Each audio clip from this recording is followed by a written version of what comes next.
नमस्कार। आज हम बात करते हैं क्रिया के बारे में कि जिस शब्द से किसी कार्य के करने या होने का पता लगता है वो क्रिया कहलाती है। जैसे पढ़ना, लिखना, सोना क्रिया वाक्य का अनिवार्य अंग है और इसके मूल रूप को हम धातु कहते हैं। कर्म के आधार पर क्रिया के दो मुख्य भेद होते हैं कि पहला है सकर्मक क्रिया जो कि कर्म के साथ होती है और दूसरा है अकर्मक क्रिया जो बिना कर्म के होती है।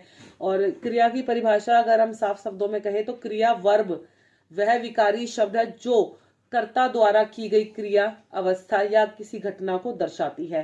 तो अब हम इसके पहले भेद जानते हैं। कर्म के आधार पर सकर्मक क्रिया क्या होती है?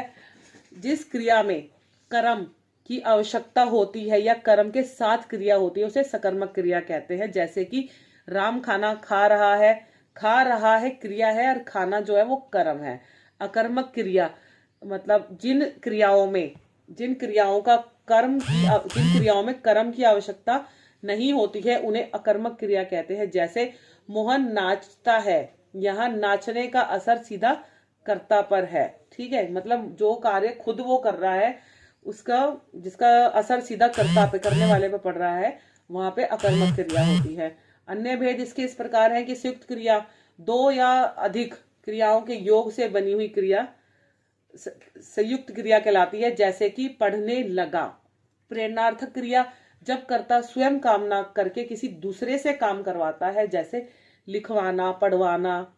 ठीक है, उस तरह से होती है प्रेरणार्थक क्रिया। पूर्वकालिक क्रिया मुख्य क्रिया से पहले होने वाली क्रिया, जैसे वह पढ़कर सो गया, वह खेलकर सो गया। तो इसे कहते हैं पूर्वकालिक क्रिया कि जो चीज पहले हो चुकी है, जो कार्य मतलब पहले हो चुका है। सहायक क्रिया मुख्य क्रिया की मदद करने वाले, जैसे राम घर जाता है। क्रिया के मूल रूप को धातु कहते हैं, जैसे पढ़, लिख, चल, आ आदि। तो गाइज ये थी क्रिया की परिभाषा और उसके भेद। तो हमने संज्ञा करी, फिर सर्वनाम करी, फिर विशेषण किए, आज हमने क्रिया करी है। और इसी तरह से हम रोज एक ना एक नया नया टॉपिक आपके लिए हिंदी का जरूर लेकर आएंगे, क्योंकि वैसे भी मैंने हिंदी में एमए करी है जिसका मैं कहीं भी यूटिलाइजेशन नहीं कर पा रही हूँ। इसी बहाने मेरी भी नॉलेज अपग्रेड हो जाएगी और कुछ मैं लोगों तक अपनी बात भी पहुंचा पाऊंगी सरल सीधे शब्दों में। जय श्री राम, राधे राधे।